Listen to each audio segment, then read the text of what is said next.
Good day, everyone. I am Alexa Maymanwal, and I will be the presenter for this topic, photoelectric effect and the particle theory of light. So, please bear with me as I go on with this video. Isaac Newton realized that light had frequency-like properties when he used a prism to split sunlight into its component colors. Nevertheless, he thought that light was a particle because the periphery of the shadows it created was extremely sharp and clear.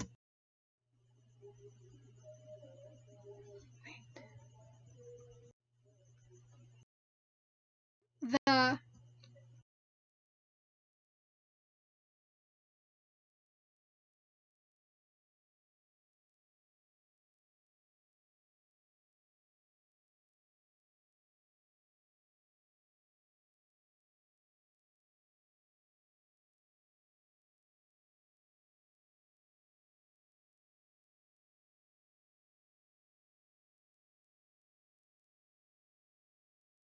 Around 1700, Newton concluded that light was a group of particles, or known as the corpuscular theory. Around the same time, there were other scholars who thought that light might instead be a wave. Light travels in a straight line, and therefore it was only natural for Newton to think of it as extremely small particles that are emitted by a light source or reflected by objects. The corpuscular theory, however, cannot explain wave-like light phenomena such as diffraction and interference. On the other hand, the wave theory cannot clarify why photons fly out of metal that is exposed to light, the phenomenon called the photoelectric effect. So, in this manner, the great physicists have continued to debate and demonstrate the true nature of light over the centuries. This resulted to the theory of light vanished until the end of the 19th century when Albert Einstein revived it. Now that the dual nature of light as both a particle and a wave has been proved, its essential theory was further evolved from electromagnetics into quantum mechanics. Einstein believed that light is a particle and the flow of these particles or photons is a wave. The main point of Einstein's light quantum theory is that light's energy is related to its oscillation frequency.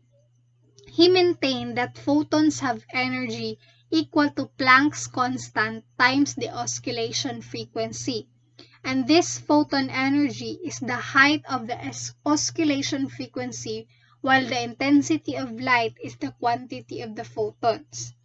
The various properties of light, which is a type of electromagnetic wave, are due to the behavior of extremely small particles, or the photons, that are invisible to the naked eye.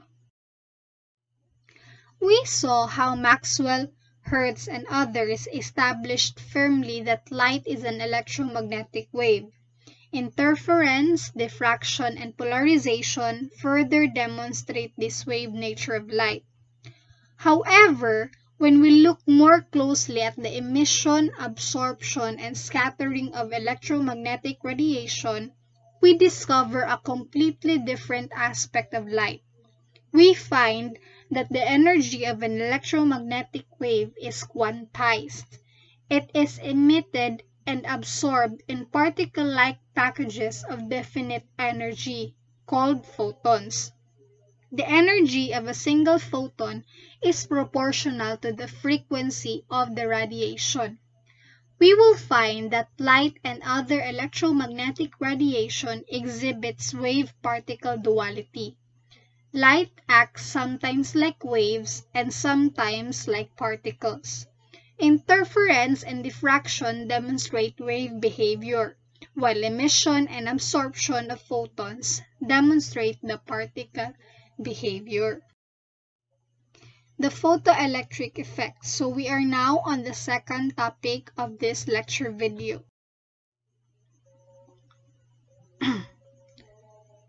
When light shines on a metal, electrons can be ejected from the surface of the metal in a phenomenon known as the photoelectric effect. This process is also often referred to as photoemission, and the electrons that are ejected from the metal are called photoelectrons. In terms of their behavior and their properties, photoelectrons are no different from other electrons.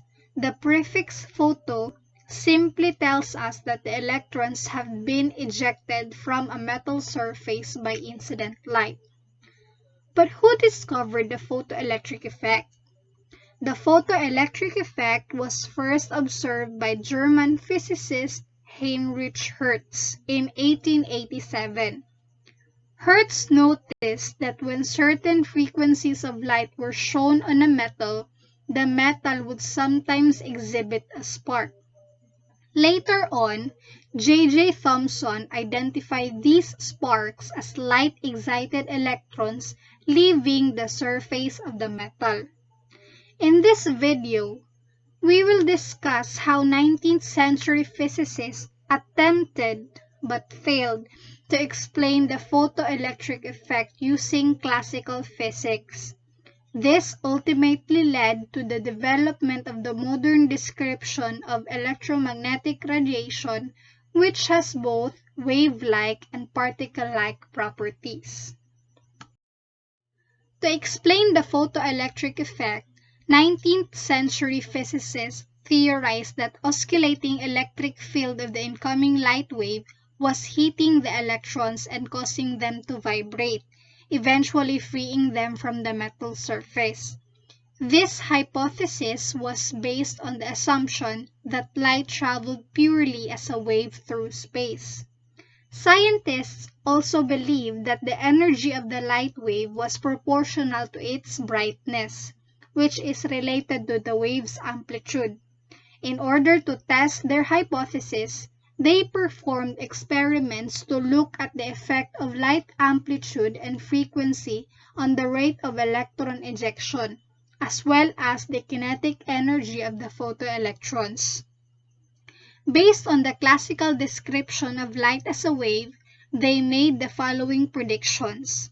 First, that the kinetic energy of emitted photoelectrons should increase with the light amplitude, and the rate of electron emission, which is proportional to the measured electric current, should increase as the light frequency is increased.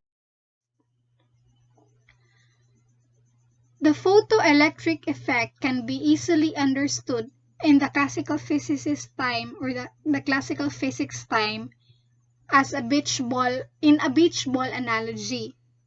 Think of the light wave as a water wave. The dot represents a metal surface. The beach balls represents the electrons, and the ocean waves represent the light waves. If a single large wave were to shake the dock, we would expect the energy from the big wave would send the beach balls flying off the dock with much more kinetic energy compared to a single small wave. This is also what physicists believe would happen if the light intensity was increased. Light amplitude was expected to be proportional to the light energy. So, higher amplitude light was predicted to result in photoelectrons with more kinetic energy. Using our beach ball analogy, we would expect waves hitting the dock more frequently would result in more beach balls being knocked off the dock compared to the same sized waves hitting the dock less often. Now that we know what physicists thought would happen, let's look at what they actually observed experimentally. So, ang ilahang gina-expect is that makaapekto ang kung unsa kadako or kagamay ang amplitude sa wave sa kinetic energy sa wave. And also, ina-expect pud nila nga kung unsa to kataas ang energy sa light wave nga moigo sa metal, mas ma-increase pa daw niya ang rate of the emission of electrons. Mao na ilahang gini-expect. When experiments were performed to look at the effect of the light amplitude and frequency, the following results were observed. First, the kinetic energy of photoelectrons increases with light frequency. Second, electric current remains constant as light frequency increases. Third, electric current increases with light amplitude. And lastly, the kinetic energy of photoelectrons remains constant as light amplitude increases. The results that were obtained from the experiments conducted by the classical physicists were really not what they are expecting. They did not actually prove their hypothesis right. So in order to explain what was happening, it turned out that an entirely new model of light was needed. That model was developed by Albert Einstein, who proposed that light sometimes behaved as particles of electromagnetic energy, which we now call photons. The concept originated in 1905 in Albert Einstein's explanation of the photoelectric effect, in which he proposed the existence of discrete energy packets during the transmission of light. The energy of a photon can be calculated using Planck's equation, which is the energy of the photon is equal to hv, where E photon is the energy of the photon in joules, H is Planck's constant, which is 6.626 times 10 raised to negative 34 joule seconds, and V is the frequency of the light in hertz. According to Planck's equation, the energy of a photon is proportional to the frequency of the light. So the amplitude of the light is then proportional to the number of photons with a given frequency. What will happen to the photon's energy if the wavelength of a photon is increased? According to Planck's equation, the energy of a photon is proportional to the light frequency. So what will happen now? If ang wavelength ang atong i-increase, maapektuhan ba kaya ang energy sa photon?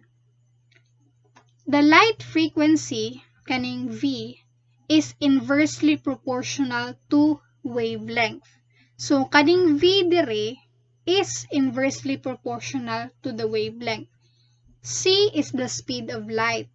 Looking at the second equation, that means that increasing the wavelength decreases the light's frequency. Therefore, as the wavelength of a photon increases, its energy decreases. So, same lang siya sa law or sa kanang common observation nga pagtaas ang wavelength, gamay or hinay ang or kanang less ang energy sa isa ka electromagnetic wave. We can think of the incident light as a stream of photons with an energy determined by the light frequency. Looking at the picture, ang light wave nato is the red, green, og blue. When a photon, muna sila ang photons or the stream of photons, hits the metal surface, the photon's energy is absorbed by an electron in the metal. This image illustrates the relationship between light frequency and the kinetic energy of ejected electrons. The scientists observed that if the incident light had a frequency less than a minimum frequency, parehas aning sa red, bali less than the threshold frequency of the metal. Mao ni siya ang V0. Mao na atong ginatawag minimum frequency or the threshold frequency. Ang threshold frequency, mauna siya ang energy that is needed for the electrons to be ejected from the metal. So, in simple terms, pag ang light or the energy of the photons is less than the threshold frequency of the metal, no electrons can be ejected. But if the energy of the photons equals or is greater than the threshold frequency, then electrons can be ejected from the metal. This is called the photoelectric effect. So, sa makaisa pa, pag ang energy daw sa photons kay less than the threshold frequency, walay electrons nga ma-eject. However, kung mo-equal siya or mulapas pagyod sa threshold frequency sa metal, na ay ma-eject na mga electrons. And the higher energy, parehas aning sa blue light, higher man siya na energy kaysa sa green. Pag higher daw ang energy, mas taas ang kinetic energy sa electrons nga ma-eject. And then, if lower ang kanang energy sa photons nga moigo, lower po ang kinetic energy sa electrons nga ma-eject. So, these graphs describe the relationship of the light frequency and the electron kinetic energy. Pag nagataas ang light frequency, nagataas pod ang kinetic energy sa electron. Diri pod sa B, sa graph sa inyohang right, ginadescribe niya ang relationship between the light frequency in hertz and the electron current. Because the light amplitude was kept constant as the light frequency increased, the number of photons being absorbed by the metal remained constant. Thus, the rate at which electrons were ejected from the metal remained constant as well.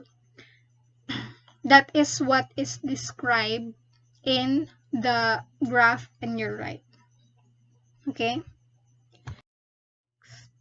We can analyze the frequency relationship using the law of conservation of energy, which states that energy can neither be created nor destroyed. It can only be transformed to one form or another. In this case, the total energy of the incoming photon must be equal to the kinetic energy of the ejected electron plus the energy required to eject the electron from the metal. The energy required to free the electron from a particular metal is also called the metal's work function, which is represented as EO. Okay? So, ang the energy of the photon is equal to the kinetic energy of the electron plus the work function of the metal. So, each metal na ay kada iyang work function. So, magdepende gihapon ang kinetic energy sa electron sa type of metal kung asa siya gikan. Like the threshold frequency, the value of EO also changes depending on the metal. We can now write the energy of the photon in terms of the light frequency using Planck's equation. So, E photon equals HV equals KE electron plus EO. Rearranging this equation in terms of the electron's kinetic energy, we get Ke electron equals Hv minus Eo. We can also use this equation to find the photoelectron velocity V, which is related to the kinetic energy of the electron. So the kinetic energy of electron equals Hv minus Eo equals 1/2 m times v squared, bali, where Me is the rest mass of an electron, which is 9.1094 times 10 raised to negative 31 kilograms.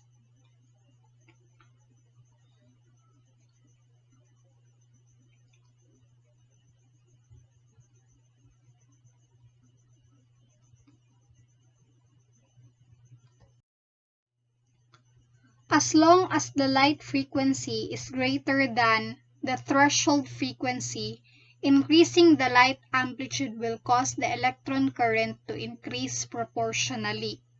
So,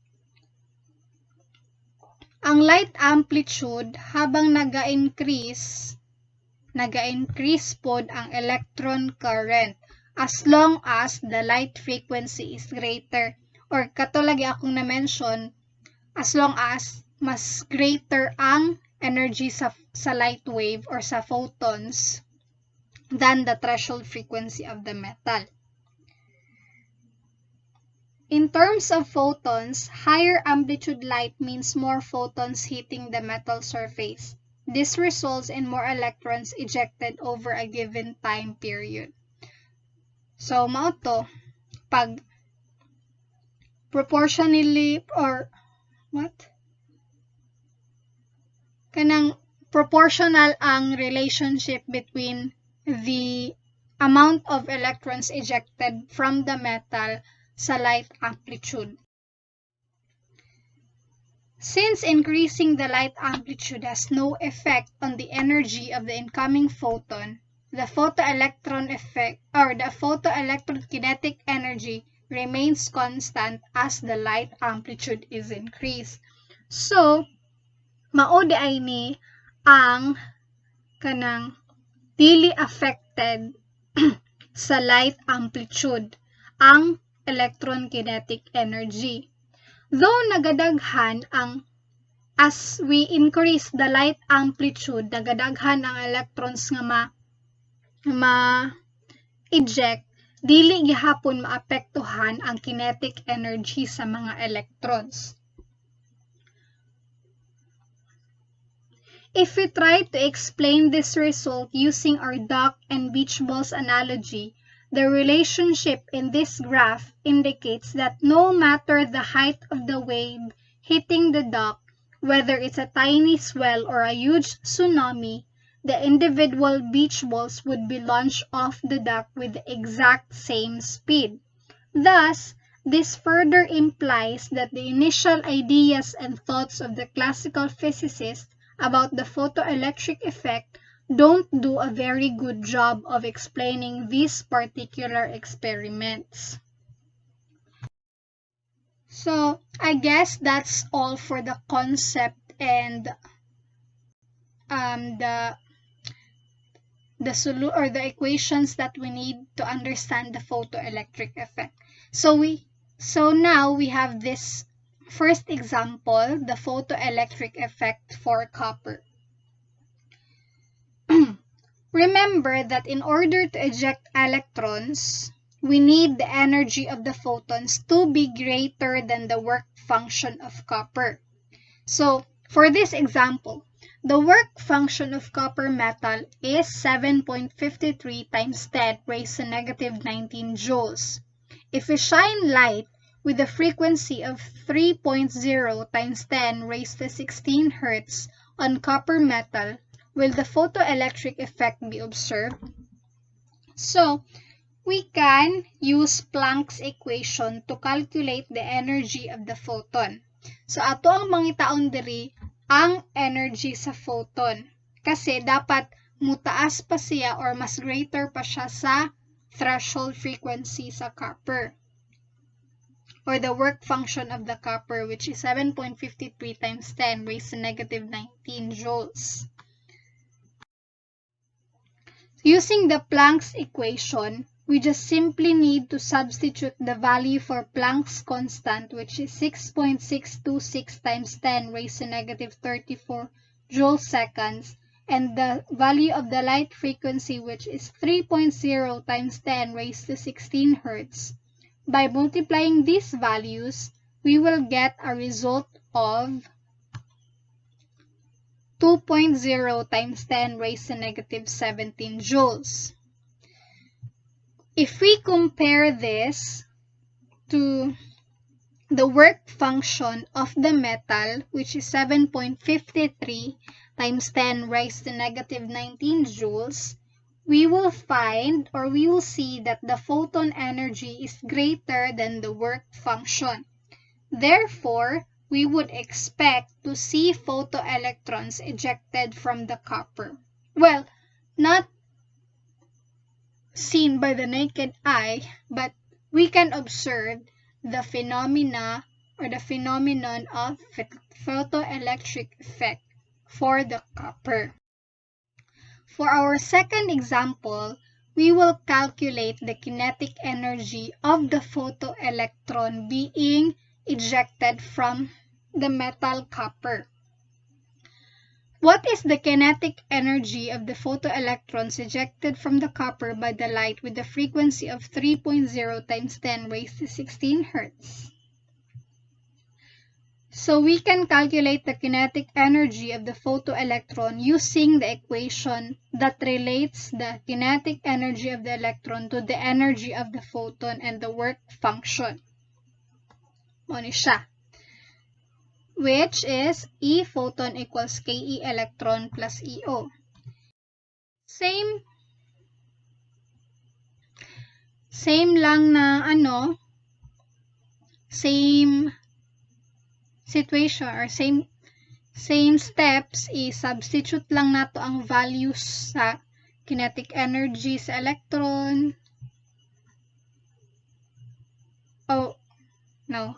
Ang kinetic energy of electron man atong ginapangita. So ato ang i-substitute ang values sa energy of the photon and the work function of the metal.